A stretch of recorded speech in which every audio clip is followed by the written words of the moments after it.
Global brand Esprit's recent decision to call it quits in India raised many eyebrows, mounting losses that made the India proposition unviable. A distribution agreement with Madura Fashion and Retail that went sour, and not to forget a flawed India strategy. The theories about the brand's exit are varied, but while most marketers are convinced that Esprit is an isolated incident in the largely positive story of Indian retail, a hard look at the sector throws up even more questions. After Brand Equity broke the story of Esprit India's exit, we've now learned that German retailer S. Oliver is also planning to shut shop after a 5-year stint in India. Are these brands the oddity, or are they telling of a more worrying trend for foreign brands in India? Nikita Saxena shed some light on this one. Fairy tales, movies, or real-life stories. I'm back. We all love our happy endings. But in the big, bad world of the Indian retail story, if it's an end, it isn't happy. Global brand Esprit became the latest casualty to an unforgiving and infamously complex market as it struggled to keep pace. An unexpected overhaul of its global management, a slump that led to the brand shutting its stores across North America, and a poor understanding of the Indian market. Esprit's exit wasn't a surprise to many, except it wasn't the only one. Be it German brand S. Oliver that is also planning to shut shop in the Indian market, or Levi's that phased out its low-cost brand Denizen and downsized its Asia-Pacific operations post a surprise loss, is Esprit's exit just the exception, or an alarm bell for foreign retailers who may suffer the same fate? See, some signs of the retail market with brands like Esprit, Reebok, Levi's now shutting big stores are obviously not positive signs, but I think all these brands with the change of customers have not been able to evolve. I don't know what they stand for today. Yes, Levi's is a great denim brand, but has the product evolved, has the pricing strategy been able to evolve, has the retail strategy been able to evolve? They were first entrants in the country. They did very, very well for 15, 18 years. But the challenge is the evolvement. Same happened for Esprit.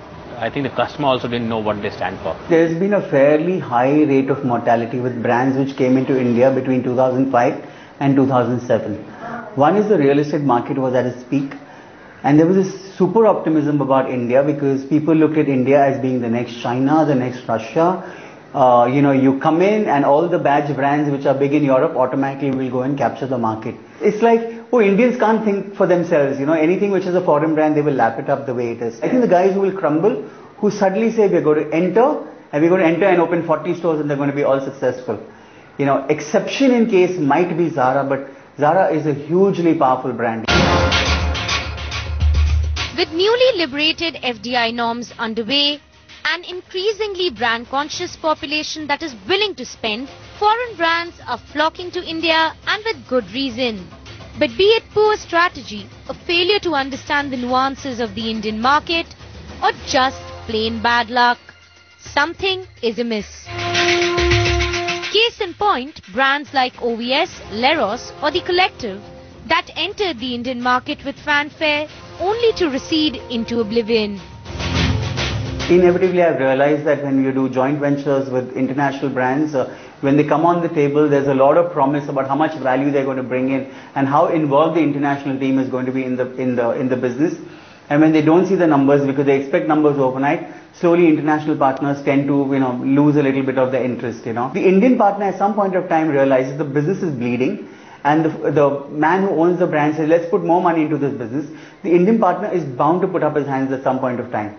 Because he says, I don't own the brand, so I can't keep putting this money because tomorrow you decide you're going to come in on your own. What do I do,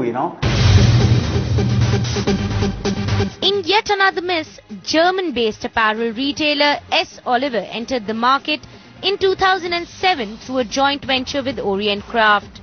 A partnership that was called off in May 2012 due to mounting losses and poor management of the brand by Orient in India.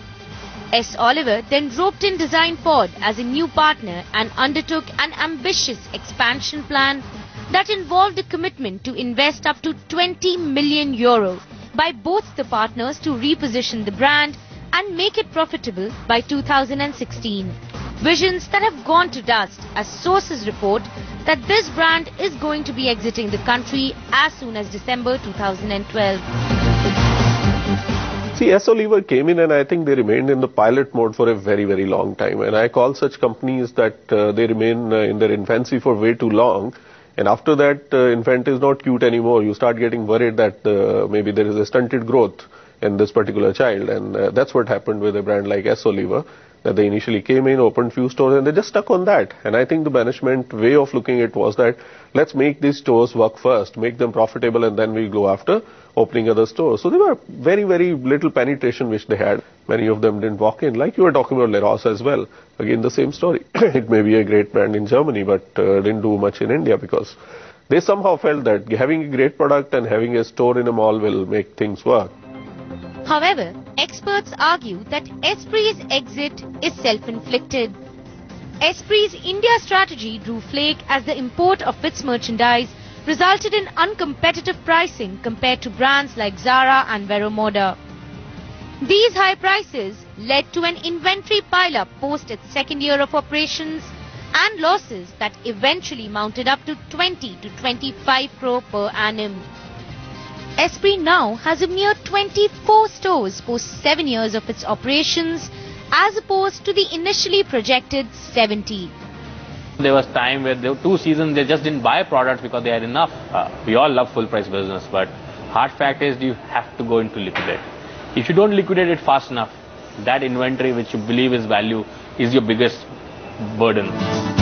In August 2011, the brand decided to reinvent itself in India as it shut down its flagship stores to reduce its operating costs by saving on high rentals in prime locations at metros.